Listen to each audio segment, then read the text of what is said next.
राम मंदिर वाला मसला आपको पता ही है। चढ़ावे वाला जो 7 करोड़ से शुरू होकर 200 करोड़ तक पहुंचा। फिर बताया गया कई सोने चांदी की शिलाएं गायब हो चुकी हैं। कई का खाता बही खाता जो हिसाब किताब लगा रखा जाता है कि कहां से कोई शिला आई थी, क्या क्या था, वो कोई हिसाब किताब नहीं मिल रहा है।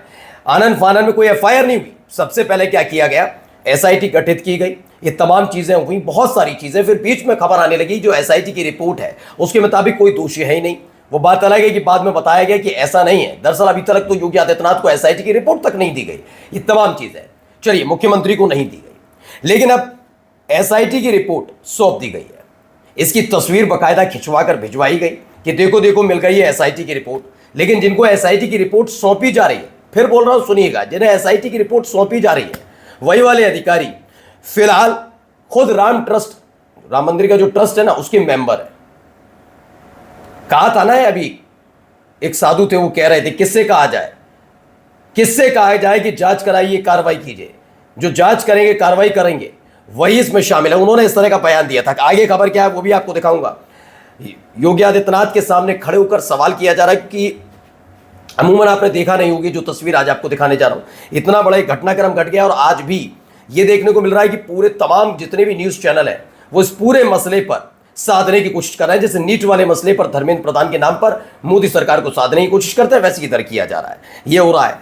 वैसे तो कहा जाता है कि उत्तर प्रदेश के अंदर गुंडे नहीं, मवाली नहीं। आज आपको वीडियो दिखाऊंगा, सीधे चुनौती किसी और को नहीं, पुलिस को चुनौती दे रहा है। कौन है, क्या है, नाम पढ़ लीजिएगा। और भी कई खबरें आपको दिखाता हूं क्या क्या हो रहा है। नमस्कार, मैं हूं प्रज्वल गौतम और आप देख रहे हैं the live TV. The live TV, सच सबसे आगे। सबसे पहले खबर जरा ये देखिए, खबर आई, ये एक तस्वीर है। इस तस्वीर को जरा गौर से देखते चलिएगा। एसआईटी रिपोर्ट सौंपते हुए तस्वीर है। बताया गया कि एसआईटी रिपोर्ट सौंप दी गई है और इस तस्वीर में आपको जो भाई साहब सामने बैठे हुए नजर आ रहे हैं, है ना, कौन है वो बताता हूं अभी आपको। दरअसल ये एसआईटी की रिपोर्ट फिलहाल मिल गई है, ऐसा इस तस्वीर के जरिए प्रसारित किया गया है। बताया ये तो सीधा हितों का टकराव है। अभिषेक उपाध्याय का दावा है, पत्रकार है, उन्होंने कहा आखिर एसआईटी संजय प्रसाद को अपनी रिपोर्ट कैसे सौंप सकती है। वे खुद तो राम मंदिर ट्रस्ट के मेंबर हैं, उनकी सुदर्शन तस्वीर ट्रस्ट की वेबसाइट पर चस्पा है। इस लिहाज से वे खुद अपनी भूमिका को लेकर जांच के घेरे में कि चढ़ावा चोरी का इतना बड़ा महापाप होता रहा और बतौर अप मुख्य सचिव गृह उन्हें भनक तक नहीं लगी। इनकम्पिटेंस का इससे बड़ा उदाहरण तो क्या होगा। एसआईटी को जिससे पूछताछ करनी चाहिए थी वो उन्हें ही अपनी रिपोर्ट सौंप रही है। अब बताइए, यही साधु संतों ने कहा था किससे कह दें, कौन करेगा जांच, जो जांच करेगा वो दूध के दूल्हे हैं, उन्होंने ही सब किया, वो इसमें शामिल। इस तरह के आरोप साधु संतों ने लगाए थे। और देखिए एसआईटी की रिपोर्ट सौंपी किसे जा रही है, जो खुद इसी ट्रस्ट के मेंबर हैं। ट्रस्ट के मेंबर पहले ही उनकी भूमिका संदिग्ध बताई जा रही है। एसआईटी को उन्हीं से पूछताछ करनी थी कि अगर आप मेंबर हैं तो उस मेंबर होने के नाते कर क्या रहे थे, आपको अब तक पता क्यों नहीं चल पाया। भाई तगड़ी रकम रहती हो ना भाई, बड़े अधिकारी हो, तगड़ी रकम हर महीने गिरती है, पहली तारीख को ढट से छक गिरती है ना, आवाज टिन टिन नोटिफिकेशन चलता है, पता लगता है इतने क्रेडिट हो गया भैया, पैसा आ गया अकाउंट में सैलरी के तौर पर। तो क्यों ले रहे हो, क्यों ले रहे थे भाई, ये तो पता लगना चाहिए ना। अधिकारियों फर्क नहीं पड़ता। अब यहां देखिए जरा, ये सीएम योगी आदित्यनाथ हैं और ये भारत देश के लोकतंत्र के चौथे स्तंभ के वो स्तंभ हैं जिनको एक कोने में दबा के रखा गया है जिससे सवालों से बचा जा सके। अब आप ये कैमरे जो देख रहे हैं ये पीआर के वो कैमरे हैं जो कि सोशल मीडिया पर ये दिखाए जाएंगे कि उत्तर प्रदेश के मुख्यमंत्री योगी आदित्यनाथ जो हैं वो घायलों से, पीड़ितों से मिलने पहुंचे हैं।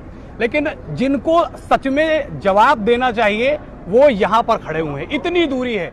देखिए सही बात है, कितनी बड़ी खबर है। मतलब अभी आपने अलीगंज वाली, लखनऊ के अलीगंज में जो आग लगी जिसमें 15 बच्चों की जान चली गई, उस पूरे मामले पर सोचिए, सवाल भी नहीं कर पाएंगे आप, दूर कर दिया गया, सवाल ही ना हो। ऐसे आपको देखिए, जब ये नए नए मुख्यमंत्री बने थे 2017 में, गोरखपुर जहां से आते हैं उसी मेडिकल कॉलेज में हुआ था, तब भी उस मामले को कैसे दबाया गया। और आज देखिए ये वाला मामला। अब देखिए यहाँ पे ये क्या करा, जरा सुनिए।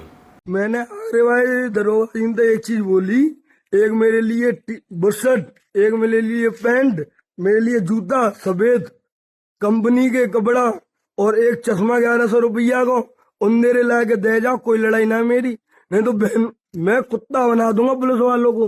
मैं बता रहा हूँ, मेरा नाम बॉबी चौधरी है, असल जाट को बीजू। जाट मरा जब जानी हो, जब 13वीं हो जाए फिर देख लियो।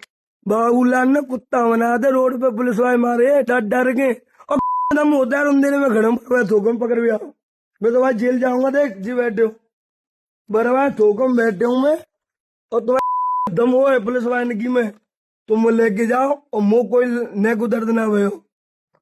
देख रहे हैं आप आगरा उत्तर प्रदेश। मैं कुत्ता बना दूंगा पुलिस वालों को, मेरा नाम बॉबी चौधरी है, अभी कट्टा दूंगा बंदूक पुलिस वालों की टांग में। आगरा से वायरल इस वीडियो में युवक पुलिस वालों से शर्ट पैंट जूते और चश्मा मांगता नजर आ रहा है। मांग पूरी ना होने पर पुलिस को खुलेआम गाली गलौच और जान से मारने की धमकी देता है। वीडियो में युवक अपना नाम गोविंद चौधरी बता रहा, बॉबी चौधरी। अब सोचिए क्या हालात हैं। अब इसकी जगह अब मान के चलिए बॉबी चौधरी की जगह कोई असलम कोई होता तो क्या क्या हो रहा होता उसके साथ। वो इतना भी कुछ नहीं कह रहा होता तो भी अभी बहुत कुछ हो गया होता और चुनौती माना जा रहा होता और गोदी मीडिया चीख चीख कर बताती देखिए क्या कर दिया योगी आदित्यनाथ की पुलिस ने। पता नहीं यहाँ क्या चल रहा है। जिस बाबूलाल का जिक्र कर रहा है, बाबूलाल स्थानीय नेता है वहीं के, शायद उन्हीं का जिक्र है, मुझे कंफर्म नहीं, लेकिन चूंकि मैं आगरा में पत्रकारिता मैंने की है इस लिहाज से आपको बता रहा हूँ। बाबूलाल चौधरी वहाँ के एक लोकल नेता है, इस पार्टी में आप गूगल करके पता कर लीजिएगा। तो ये तो स्थिति बनी हुई है। उत्तर प्रदेश मैनपुरी, क्या आप सड़क पर कानून नहीं स्वयंभू गौरक्षक चलाएंगे? सवाल क्यों पूछा जा रहा है? हुआ यह है कि इनके वायरल वीडियो में विश्व हिंदू महासंघ के जिला अध्यक्ष बताए जा रहे गोलू चौहान मवेशियों से लदी गाड़ी रोककर चालक से गाड़ी के कागज, दस्तावेज और आधार कार्ड मांगते दिख रहे हैं। सवाल है किस कानून ने इन्हें अधिकार दिया? ये काम केवल अधिकृत सरकारी अधिकारियों का है, किसी निजी व्यक्ति का नहीं। लेकिन लंपटाई चरम पर है तो कौन कैसे रोक पाएगा, है ना। अब कोलकाता के स्कूलों में मिड डे मील की सप्लाई इस्कॉन करेगा। बजट के बाद संबोधन में बोले सीएम शुभेंदु अधिकारी, उन्होंने कहा इस्कॉन वाले जो हैं वो करेंगे। अब क्या है जरा इस्कॉन वाले का थोड़ा इतिहास भी मैं आपको बताता हूं। पश्चिम बंगाल में मिड डे मील का ठेका इस्कॉन को दिया गया। ये एक बड़ा फ्रिक्शन पॉइंट बनेगा। स्कूल में सांप्रदायिक एजेंडा है। इस्कॉन श्री कृष्ण को मानने वाली एक धार्मिक संस्था है। इसे खाने का सरकारी ठेका देना ही गलत है। इस्कॉन खुद के रेस्टोरेंट में जिस खाने को बेचता है उसे कृष्ण प्रसाद ही माना जाता है। ये धार्मिक खाना है जो दूसरे धर्म के लोग नापसंद भी कर सकते हैं। इस्कॉन तथाकथित सात्विक खाना बेचता है जिसे पकाने में हिंदू सात्विक कानून माने जाते हैं। हर बच्चे पर यह कानून थोपा जाना गलत है। बंगाल के मिड डे मील में अंडा मछली वगैरह दिया जाता रहा है। जाहिर है इस्कॉन तो अंडा मछली नहीं परोसेगा। यानी आरएसएस का शाकाहारी एजेंडा बंगाल के बच्चों पर लागू किए जाने की साजिश है। चलिए छोड़िए, करिए इस्कॉन वालों से कराइए। तो क्या ये स्थिति भी बन सकती है कि जमीयत उलेमा हिंद जिस तरह की इनकी है और जो इन्होंने बना रखी है अपनी अपनी संगठन है मुस्लिम संगठन, उनमें से किसी को ये ठेका दे दिया जाए और इस पर गोदी मीडिया छाती ना पीटे? हो सकता है नहीं। अब सुनिए यहाँ पर। मैं आप लोगों से सबसे माफ़ी मांग रहा हूँ, फिर भी मैं वो बच्चे से भी माफ़ी मांग रहा हूँ क्योंकि मेरा इंटेंशन वो नहीं था। मेरा इंटेंशन किसी कम्युनिटी को छोड़ पहुँचाना नहीं था क्योंकि यहाँ पे हम मिलजुल के हमारे सब वो मिलजुल के रहते हैं, सेक्युलर की सरकार रहती है हम लोगों से। अब हुआ क्या मैं बताता हूँ। जब अंत में माफ़ी ही मांगनी तो दुनिया भर में भारत की छवि करके क्या मिला? ऐसी गंदी सोच वाले हमेशा माफ़ी ही वीर क्यों निकलते हैं? हैदराबाद में एक सोसाइटी में बच्चे को पाकिस्तानी बोला था जिस पर मुस्लिम लड़के ने नाराज़गी की थी और कहा था मेरे दादा फौज में सूबेदार था, पाकिस्तानी नहीं बोलना। अब वो आदमी हाथ जोड़कर माफ़ी मांग रहा है। क्या लगता है माफ़ कर देना चाहिए कि कह रहे हैं सलमान खान, लेकिन मैं तो कहता हूँ भाई तगड़ी सजा ना मिले तब तक कैसे माना जाए। फिलहाल ऑन द स्पॉट निर्णय फैसले कैसे होते हैं कुछ ऐसे सुनिए। राहुल गांधी हा एकच पर्याय दिसतोय मला। मग उद्या राहुल गांधींच्या हातात तुम्ही देश देणार आहात का नरेंद्र मोदींच्या हातात देश देणार आहात? राहुल